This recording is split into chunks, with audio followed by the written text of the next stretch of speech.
আসসালামু আলাইকুম। আমার নাম মেহেদি মল্লিক, বাবার নাম রাকিব মল্লিক, বাসা নিজনন্দওয়ালি মধ্যপাড়া। তো আমি পড়াশোনা চলাকালীন বেকার ঘুরে বেড়াই।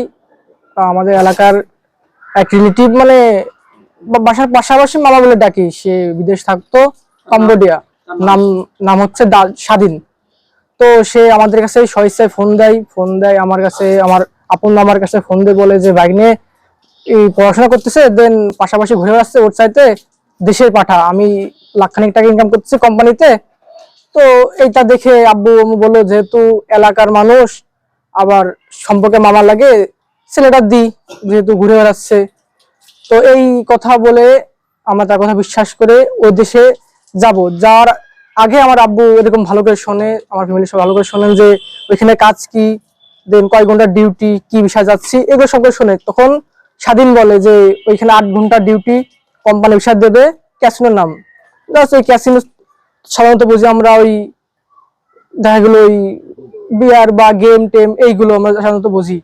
আমি বললো ঠিক আছে, সমস্যা না, ওইটা 8 ঘন্টা ডিউটি, থাকা খাওয়া ফ্রি। ওই বলে ভালো মনে করে আমার পাঠায় আমার আব্বু। তখন আব্বু যাওয়ার সময় বলছিল যে কি বিষাদে দেবি তোরা। তা ওই স্বাধীন বললো যে ভাগ্নে আমার নিজের মানুষ, কাছের মানুষ, আমার তোর সাথে তো কোনো রকম 2 নম্বর চলচ্চিত্র করতে পারি না, ভাগ্নে আমরা মাল্টিপল বিষয় এই বিষয় করে যে আনবো। তখন এই কথা বিশ্বাস করে আমরা ওই দেশে যাই। যাওয়ার পরে ওই আকিদুল নাম একটা এজেন্ট ওইখানের, ওই বাসায় উঠি আমরা। ওইখানে দেখি মিনিমাম 40 লাগছে, 6,30,000 টাকা। জি, যাওয়ার আগেই নিয়ে নিয়েছে। কিস্তিতে দেয় না, আমরা ব্যাংকে দিছি তিনবার। হ্যাঁ, 3বার টাকা শোধ করছে। হ্যাঁ জি, আছে, স্লিপ আছে আমাদের কাছে। তো ওইখানে যাই দেখি কি 40-50 জন লোক আছে আগে থেকেই। আমরা তো গেছি এখানে, হ্যাঁ আগে থেকে 40-50 জন আছে ওইখানে। দেন আমরা যখন ওইখানে যাই 7 জন যাই আমরা। তো গেলে পরে সর্বপ্রথম আকিদুল, পিন্টু, স্বাধীন আমাদের আগে থেকে বলে 7 জন যে এখানে যারা যারা আছে, আমরা কিন্তু ওদের সাথে কোনো সময় যোগাযোগ করা যাবে না, করলে সমস্যা করবে ওরা। তো আমরা তো বুঝি নেই। তা ওইখান থেকে আমরা কম্পিউটার টাইপিং শিখি একটু। দেন ওইখান থেকে বললো যে তোদেরকে এইখান থেকে মিনিমাম 300-400 কিলো দূরে ওইখানে কোম্পানি আছে অনেক, ওইখানে একটা এজেন্টের কাছে যাবি তোরা, ওইখানে যে কোম্পানিতে ইন্টারভিউ দিবি, টিকলে তোদের চাকরি হয়ে যাবে। আমার তো অত কিছু বুঝি নেই, দালাল চক্র। আমরা ওইখানে গেলাম ভালো মতো। গেলে পারে সিদ্দিক নামে একটা এজেন্ট, বাবেট, ওইখানে ভিয়েতনামের পাশের বর্ডার। ওইখানে গেলে দেখি সেম ওইখানেও 50-60 জন লোক ওনার বাসায় একরকম ভুক্তভোগী। শুধু ওরা টি ভিসাতে নিয়ে আসছে, ই ভিসা কনভার্ট হচ্ছে না, 3 মাস 4 মাস ওরকম সব রয়েছে। ওদের ভিসা সমস্যার জন্য চাকরি হচ্ছে না ওদের। আমরা তো বুঝিনি যে আমি তো জানি এখানে যে আমার ভিসা ই ভিসাতে নিয়ে আসছে আমার মামা। দেন আমরা ইন্টারভিউ দিতে যাই, ইন্টারভিউ দিতে গেলে পরে শুধু ফেরত দিয়ে দেয়, আমরা ইন্টারভিউ নেয় না, কোম্পানি থেকে ইন্টারভিউ নেয় না আমাদের। লাস্টে আমি বললাম আমার ইন্টারভিউ নেবে নাকি, ওই ক্যাসিনো কোম্পানিতে, মানে স্ক্যাম, ওটা ক্যাসিনো কোম্পানি, স্ক্যাম কোম্পানি। তো আমরা ওইখানে গেলে আমাদের ফেরত দেয়। মিনিমাম 25টা কোম্পানি ঘুরছে আমরা বাবেট, ওখানে ফেরত দিলে পরে এখন তো আমাদের চাকরি হচ্ছে না। কিন্তু কি জন্য চাকরি হচ্ছে না এটা তো আমরা জানি না, মানে আমি জানি না কি চাকরি হচ্ছে না, আমার ইন্টারভিউ নিচ্ছে না। তো ওইখান থেকে ফেরত আসলে বলে সিদ্দিক ইডার সাথে, পিন্টুর সাথে, আকিদুলের সাথে, স্বাধীনের সাথে কথা বলে যে এর তো কোনো কোম্পানি হচ্ছে না, ওটা টুরিস্ট ভিসা, মানে ভ্রমণ ভিসা, আমি তো তখনও জানি না। তো ওইখান থেকে বললো যে ঠিক আছে ভাই, না তোমার সমস্যা নাই, মানে স্বাধীন তোমার সম্পর্কে মামা লাগে, সমস্যা নাই, তোমার ওইখান থেকে আর একটা জায়গা আছে, ওইখানে তোমার পাঠাবে, ওইখানে আর ভালো কোম্পানি। আমার তো বুঝি না সব, ভালো কোম্পানি দিতে ভালো। দেন ওইখান থেকে সিয়ানুকবিল, মানে 700-800 কিলো আরো দূরে, ওইখানে যাই জামিল নামে এজেন্টের কাছে। ওখানে গেলে এবারে সেম অবস্থা, ওইখানে আমরা ইন্টারভিউ দিই অনাগত, আর ওইখানে 30-40টা, কোনোটাই কাজ হয় না। লাস্টে আমার পাসপোর্টটা দেখি ভালো করে, একটা ভাইয়া বললো যে এটা তোমাদের ট্যুরিস্ট বিষয়, এই জন্য তোমাদের চাকরি হচ্ছে না। এইটা জানার পরে আমার মন ভাঙলো। তখন দেন আমার মামার কাছে ফোন দিই, মামা আপনি আমারে স্বাধীন, আমি ফোন দিলাম স্বাধীনকে, মামা আপনি বললেন আমার আব্বুর সাথে আমার সাথে যে আপনি ই ভিসা করে দেবেন, ভালো চাকরি দেবেন। তো এইখানে আসার পরে দেখি আপনি ই ভিসা দিচ্ছেন, ট্যুরিস্ট ভিসা দিচ্ছেন, আপনি আমাকে ট্যুরিস্ট ভিসা দিচ্ছেন। দেন এইখানে চাকরি কোনো নিশ্চয়তা নাই, আপনি বলছেন 8 ঘন্টার ডিউটি, এখানে অনেক লোকজন আছে, সবাই তো কাজ করে আসছে, বললাম 3 মাস 4 মাস কাজ করে আসছে, লাস্টে এই ভিসার জন্য আর যেতে পারতেছে না কোম্পানিতে। তো তারা তো আমার কাছে বলছে সবকিছু খুলে। তা আমি তখন সবকিছু খুলে বললাম স্বাধীন মামা আপনি এই বলে আনছেন, এই কাজ, দেন 8 ঘন্টা ডিউটি বলছেন, ওখানে দেখি 16 ঘন্টা ডিউটি মাঝে মাঝে কাজ কি কাজ বললেন আপনি কম্পিউটারে অপারেটর কাজ দেবেন, ওইখানে জাস্ট ওই কম্পিউটার এখানে বসে কাজ করা, একটু রিসিট বানানো বা কয় টাকা বিল হলো ওইগুলো।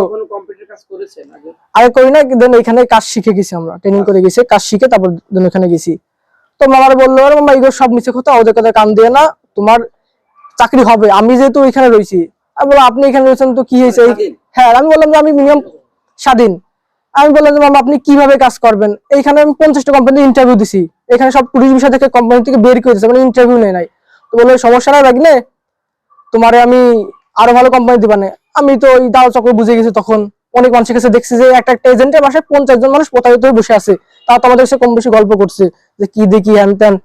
তখন আমার বাসায় আমি বলি বাংলাদেশি মানুষ না অন্য দেশের মানুষ? সব বাংলাদেশি মানুষ ওইখানে, বাংলাদেশের বিভিন্ন জেলা থেকে। হ্যাঁ, এরাই নিয়ে গেছে এই চক্রটাই, মানে এই সিদ্দিক বলেন, পিন্টু বলেন, জামিল বলেন, এই চক্রটাই সবাই ওদের কাজই এই কাজে। এরা ট্যুরিস্ট ভিসা নেয়, ট্যুরিস্ট ভিসা আনতে আপনার সর্বোচ্চ ট্যুরিস্ট ভিসা করতে 5-7 হাজার টাকা লাগে, দেন আসা যাওয়া প্লেন খরচ সামনে 1 লাখ টাকাও লাগে না আপনার নিয়ে যেতে, অথচ 6 লাখ 7 লাখ টাকা করে নিচ্ছে।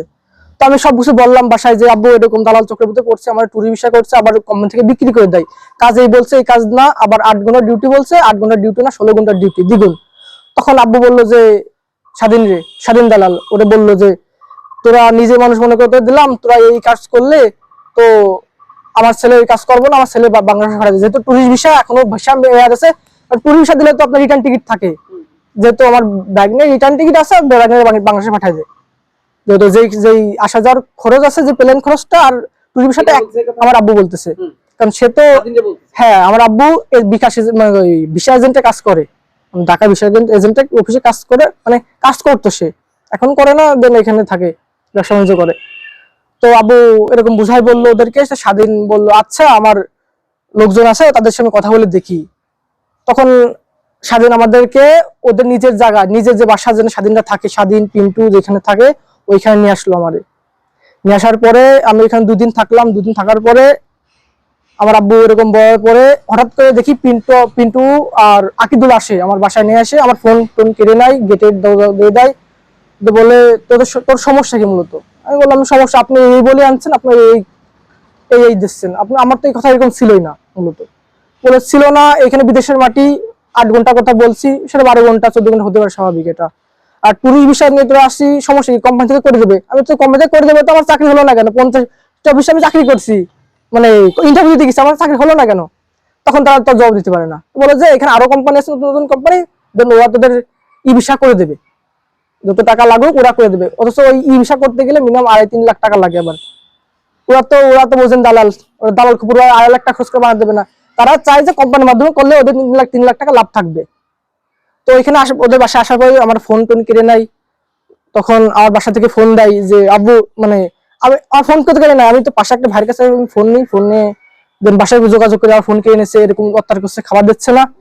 দেন আমার আব্বু আমার মামা এরকম বলে যে আচ্ছা স্বাধীন, ভাগ্নে তো নিজেদের ভাগ্নে, তুই তো পাঠানোর কথা, তুই ভাগ্নের সাথে এরকম করতেছিস, এরকম করার দরকার নাই, আমাদের কোনো দায় দাবিদার নাই, আমার ছেলেটা তো আমাদের পার লাগবে, মানে এরকম আমার বাসা থেকে বলতেছে, আমার ছেলে আগে, আমার টাকা পয়সা আগে না, যে তো ব্যাগনে পাঠাই দে, তো আমার ব্যাগনে পাঠাই দে। তাই এটা করার পরে 2 দিন পর আমার ফোন দেয়, ফোন দেওয়ার পর ওই আকিদুল, আকিদুল ফোন কেনে নেয় আমাদের কাছ থেকে, হ্যাঁ ফোন দেওয়ার পরে তার বাসায় যেরকম বলার পরে যেদিন আমাদের টিকিট কাটবে তার আগে আমার একটা ভিডিও নাই, যে ভিডিও বলবা তুমি যে তুমি স্বেচ্ছায় যাচ্ছ এখান থেকে, তুমি এখানে কাজ তোমার কোম্পানি দিছিলাম, তুমি স্বেচ্ছা চলে যাচ্ছ, কাজ করতে পারো না বলে তুমি চলে যাচ্ছ, এতে তোমার যে এজেন্ট গুলো এগুলো কোনো দায় দাবি থাকবে না এদের বাংলাদেশে গিয়ে, এই কথা বললে পরে ঠিক আছে, আমি যেহেতু যান বাঁচানো ফরজ, আমি এখানে দেখছি যে চায়না কোম্পানি বিক্রি করে দেয়, এই তারপর ফজলুল আমি বললাম কি ঠিক আছে, আমার কোনো দায় দাবি নাই, আমার দেশে দ্বীপ পাঠান, আমি বলছি। দেন টিকিট কাটা আমার ফ্লাইট মনে হয় মেবি 9 তারিখে, তো তার আগের দিন রাত্রিবেলা আসছে একটা সাদা বাংলাদেশি স্ট্যাম্প নিয়ে, তা সে আনছে স্বাধীন আর আকিদুল, আসে বললো যে এইখানে তুমি সাদা স্ট্যাম্পে লেখো, তোমার নাম লেখো, 100 টাকা স্ট্যাম্প বাংলাদেশি একটা পেজ।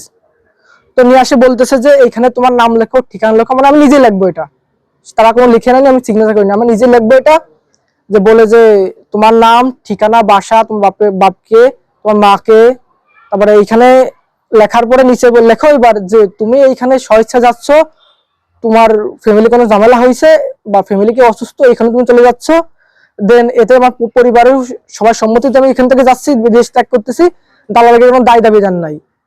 দেন এটা আমি এটা বলার পরে তা আমি বাসায় ফোন দিলাম যে বাসা থেকে যে আব্বু এই লিখতে বলতেছে, তা আমি কি লিখবো, বলছে কি যেহেতু ওদের হাতে ছেলে জিম্মি, এখন তো আগে তো ছেলেই বাংলাদেশে নিয়ে আসতে হবে, দেন এই জন্য আমি এখানে সবকিছু লিখি, লেখার পরে ওই দেশ থেকে আমার টিকিট দেয়, টিকিট দেওয়ার আগ পর্যন্ত আমাদের ঠিকানা খাতে যেত না।